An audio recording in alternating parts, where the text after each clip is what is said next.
Hi guys! Makakalimutan ko ba naman kayo sa mga hindi naka-attend ng bakery fair? Siyempre, ituturo ko rin sa inyo yung dinemo natin doon, yung Spring in the City and Pork Floss Bread. Sobrang pinagkaguluhan tong tinapay ko na to doon, so wag na nating patagalin yan at simulan na natin.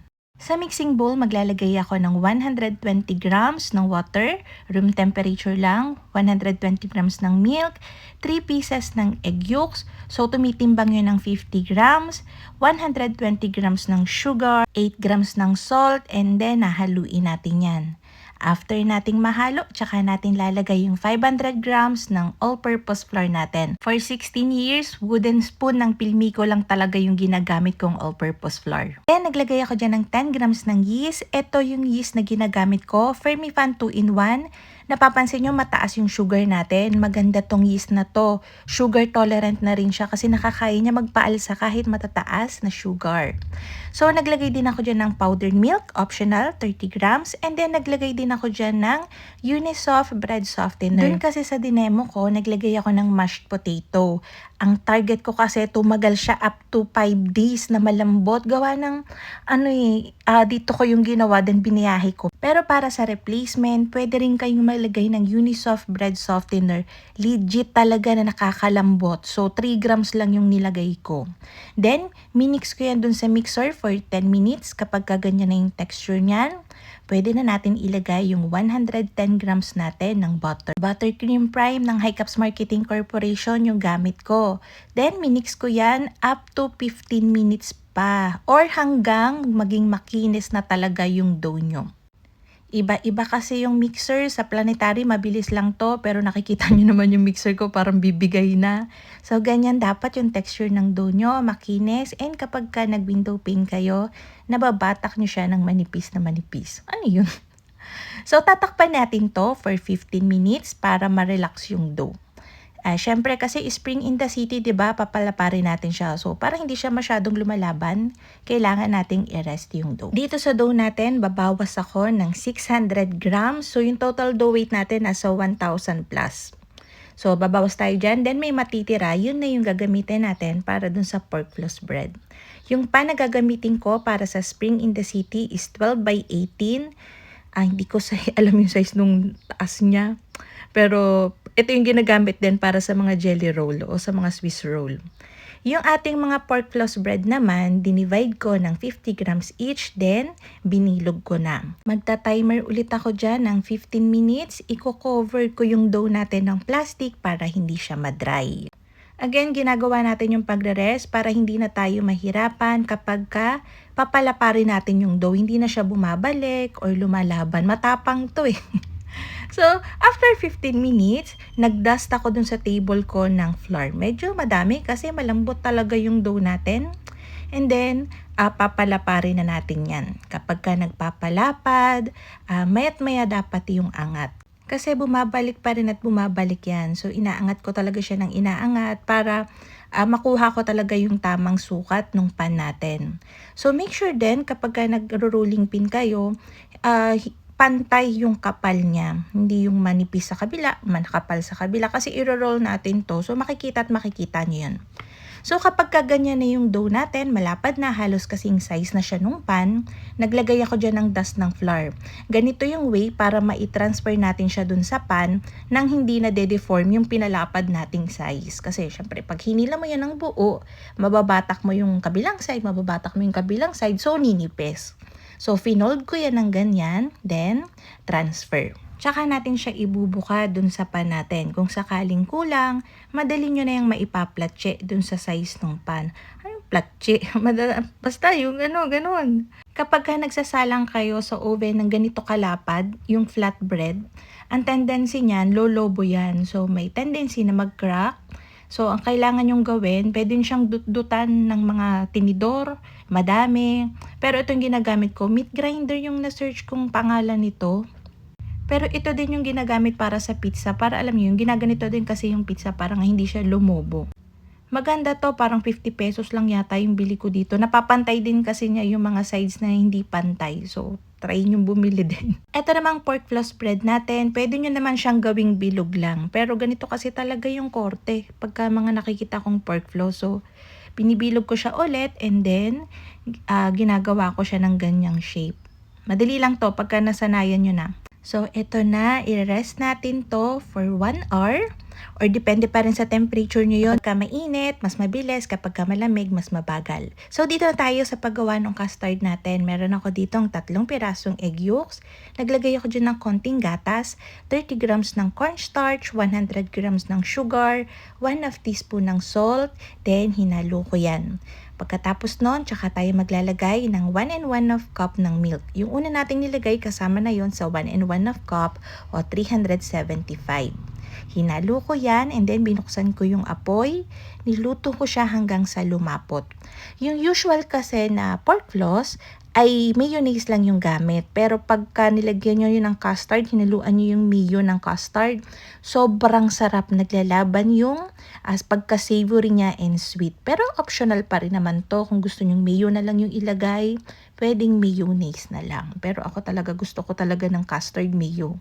Bagay kasi siya dun sa pork floss, hindi siya nakakaunga.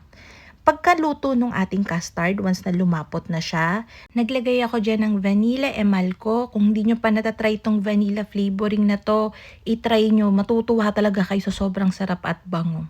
So, tinransfer ko na yan dito sa bowl, tinakpan ko ng cling wrap, and then, ilalagay ko sa chiller para mag-set. Pagka nag-set na yan, tsaka natin siya gagamitin. So, eto na, after 1 hour, nagbasag ako dyan ng itlog.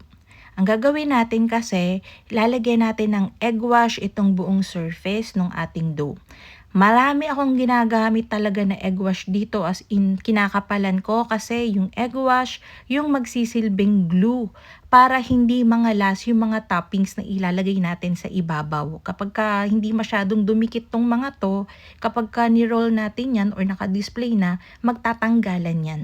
So, naglagay muna ako dyan ng sesame seeds. Dinamihan ko kasi masarap to. Sa mga savory breads kasi, nakakaakit talaga sa mata kapag may green, may red. So, dito, pampabango na rin, nag-add ako dyan ng onion leeks. Kapag maglalagay kayo sa breads na hindi pa na ibibake, and ibibake nyo siya ng ganyan naka-open, ibabad nyo siya sa tubig para hindi magbago yung color niya. Kasi kapag natusta yan, magiging brown or black yan, papangit. So, pinababad ko talaga siya bago ko siya ilagay sa tubig para hindi green pa rin siya pagka nasa ibabaw ng tinapay. Naglagay din ako dyan ng chopped na green and red bell pepper. Pampabango na din and syempre para mas magandang tignan. And then meron ako ditong nabili. Alam nyo baga nag-hoard talaga ako. Isang kahon ng binili kong pork floss. Kasi nakasale siya sa Baking and Home Depot. Sa iba 660 talaga to. Nabili ko lang to for 380 doon. So ang laking mura, ang laking tipid. Naglikuha lang ko dyan ng maliliit na pork floss then kinakalat ko lang siya. Sa paglalagay ng toppings, wag nyo namang gawing garden o sobra-sobrang daming pork floss ang ilagay nyo. Yung sakto lang para lang magandang tingnan. So tinatap ko lang yan, dinidikit ko lang siya ng sigurado para hindi nga mangalas. So ingatan nyo din dahil alsado na tong bread natin. Ire-rest ko ulit to for 30 minutes to 1 hour tsaka ko siya isasalang sa oven. Pag sinalang natin siya, preheated oven 170 to 180 degrees Celsius for 12 to 15 minutes or hanggang mag-brown lang siya ng ganyan. Itong mga buns na to, umabot ako ng 2 hours sa pagpapaalsa bago ko siya sinalang. Same temperature, dahil alsadong-alsado siya, ganito yung ginagawa ko. Kapag iaahon ko na siya, tinataktak ko siya ng ganyan para hindi siya mga lubot. Mangkalabas yung steam dun sa ilalim. So, syempre, papalamigin natin yung mga breads natin bago natin mag-assemble. So, ito yung custard natin. Wini-whip ko lang siya until smooth. Gagawa tayo ng custard mayo. Sa custard mayo, kung gaano karami yung custard mo, ganun lang din karami yung nilalagay kong mayonnaise. Pero pwede nyo rin naman yung bagu-baguhin, depende sa panlasa na gusto nyo. Kapag gusto nyo mas maasim, ay di mas maraming mayonnaise yung ilalagay. Kahit anong mayonnaise, pwedeng ilagay, pero syempre, siguraduhin nyo yung masarap naman. So, hinalo ko lang yan. And then, ito pala yung glasin na maraming nagtatanong. So, parang siyang parchment paper, pero mas mura. Yung ganito kalapad, parang 2 pesos lang or lower pa doon. So, yan. Nag-cut lang ako doon kasi gagamitin natin siya para pang roll. So, itong ating spring in the city, tinaob ko lang.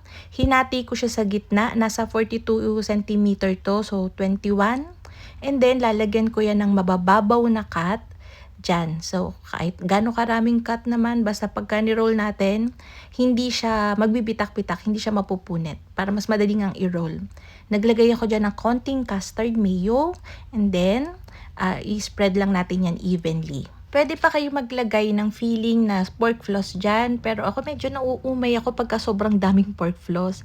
So, ni-roll ko na siya kaagad, pero nasa sa inyo pa rin yun. Yan, i-roll natin siya ng ganyan. Madali lang tong i-roll, promise. Ihigpitan, then, buka. So, yan ang magiging itsura niyan. Yung kakalabasan nito ay depende sa inyo. Pwede nyo siyang hatiin ng isang lag ay 5. So, tig 6 cm yon kapag gusto nyong gawing 6 kada ganitong lag. So, tig 5 cm. Kasi yung isang lag niyan, parang mahaba siya ng 30 cm. So, di-divide nyo na lang. Kapag paninda namin, ginagawa ko ay 5 pieces lang talaga para medyo malalaki naman. Yung mga ginawa kong pang free taste, tumagal talaga yung lambot nito ng nasa 5 days. March 4 ko siya ginawa dito. So, naipa-free taste ko siya ng March 8. So, hanggang doon, malambot na malambot pa rin and masarap pa din. Maglalagay na tayo ng pork floss dito sa gilid. So, kumuha ulit ako ng pork floss, then hiniwa-hiwalay ko yan. Kasi minsan magkakadikit yan eh. Maglalagay tayo ng custard mayo sa magkabilang side, and then ididip lang natin siya dun sa pork floss para dumikit. So, ganun lang naman kasimple. So, ayan. Ang ganda nito, tsaka ang sarap talaga niya. I swear, sana try nyo tong recipe natin. So, ganyan ay magiging itsura niyan. Arrange nyo lang siya. Yung mga estudyante ko, binebenta to for 50 to 55 pesos each. So, para naman dito sa ating pork floss bun, nilagay ko lang yung, di ba nagtira ko ng custard. So, hiniwaan ko sa gitna yung mga buns natin, and then lalagyan natin yan ng filling. Para kapag kinagat mo, ay may sarap talaga siya. May feeling din siya sa loob. Hindi lang parang regular na buns. So, yung pinalaman natin dito is yung plain na custard lang. Hindi siya yung custard mayo. Yung custard mayo, yun yung ipapahid natin sa ibabaw para dumikit yung pork floss natin. Okay? So, yan. Mag-spread lang kayo ng custard mayo sa ibabaw. Then, dip ulit dito sa ating pork floss. Ganun lang kadali. Actually, simpleng-simple lang to. Parang na-share ko na yata to 6 years ago sa YouTube. Sobrang lambot ng breads natin. Sabi ko sa inyo, tumatagal talaga yung pagiging malambot nito. Basta, syempre, gamitin nyo yung wooden spoon ng all-purpose flour. Tsaka yung mga ginamit natin, kung hanggat maaari gamitin nyo para siguradong kaparehong-pareho. So, yun na nga mga kalutong tinapay. Sana'y nagustuhan niyo yung ating video for today. Magkita-kita tayong muli. Ito pong muli ang lutong tinapay. Bye-bye!